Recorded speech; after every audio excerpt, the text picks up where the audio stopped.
1940, the Council on Foreign Relations in Washington, D.C.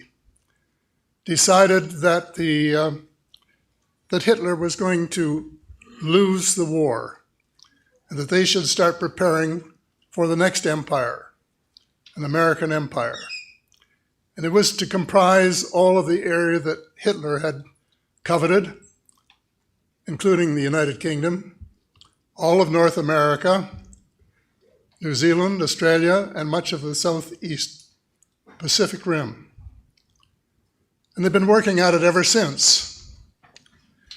They have linked forces with other organizations since, including the Bilderbergers, a post-war organization in Europe, which is the most secretive and one of the most powerful, if not the most powerful organization in the world today. And then the third, the Trilateral Commission, which was formed after Japan began its ascendancy. And these three have been working together, and I call them in my books the Three Sisters. They are the sort of the root of what I now call cabal, and other people call it the cabal as well. The cabal comprises the banking cartel, the oil cartel, the big transnational corporations, the intelligence agencies, many of them, but including the CIA, the FBI, the NSA, and a couple of foreign ones, the MI6 from the UK and the Mossad from Israel, and a huge slice of the American military. And they are the cabal, and they have been running the United States for the last half century to the point where presidents have been little more than talking heads, and the Congress hasn't had a clue as to what was going on.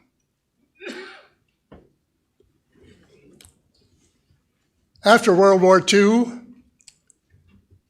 there was an operation called Operation Paperclip, which was approved by President Truman to bring Nazi scientists to the United States to help, presumably in the Cold War that would ensue. President Truman agreed on the condition that none of the scientists were to have been active members of the Nazi Party. The armed forces who were doing the invitation, the Army in particular, paid no attention to the president. As a former Minister of National Defense, I know how that works. And they recruited the ones they wanted. They gave them new names, new histories, and high-ranking jobs in the United States in the military and civil establishments. They were working on missiles and new weapon systems of various kinds.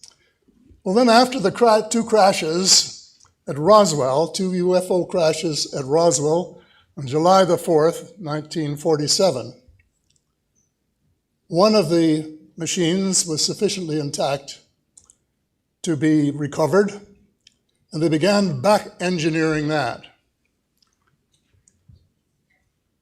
Before long, they moved the operation to Nevada.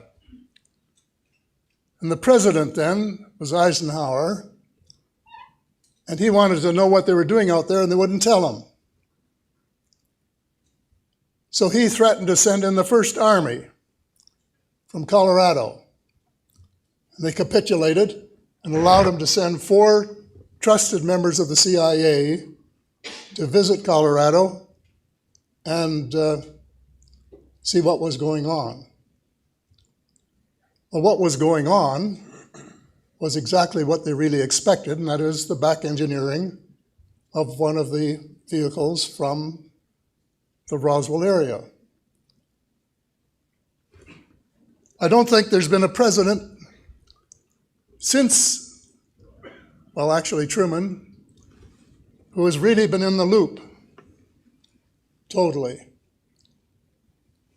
President Eisenhower vented his frustration in his final speech to the American people at the time he was retiring from public life. He said, "Beware of the military-industrial complex."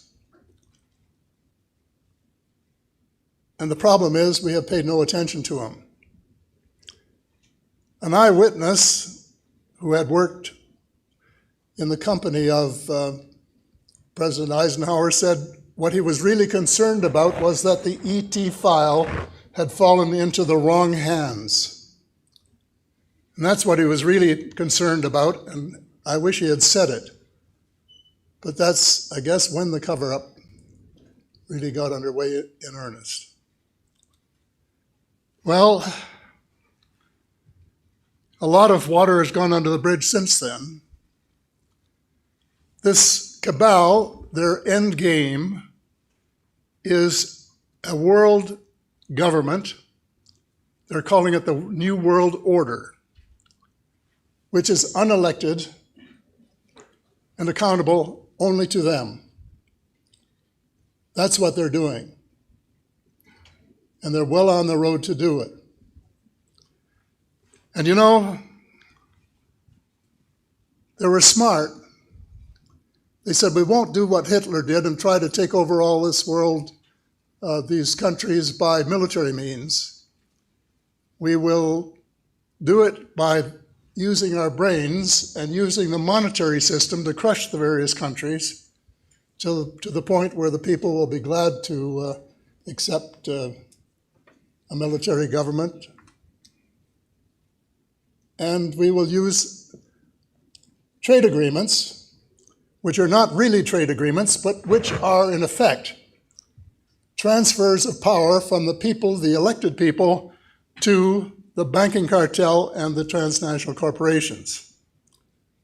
And they put a thing in the trade agreements, which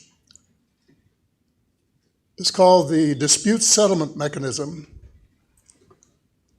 And it actually works this way, that if any government, like a provincial government in Canada or a state government in the United States, does something that affects the profits or potential profits of a foreign company, they can sue the government of Canada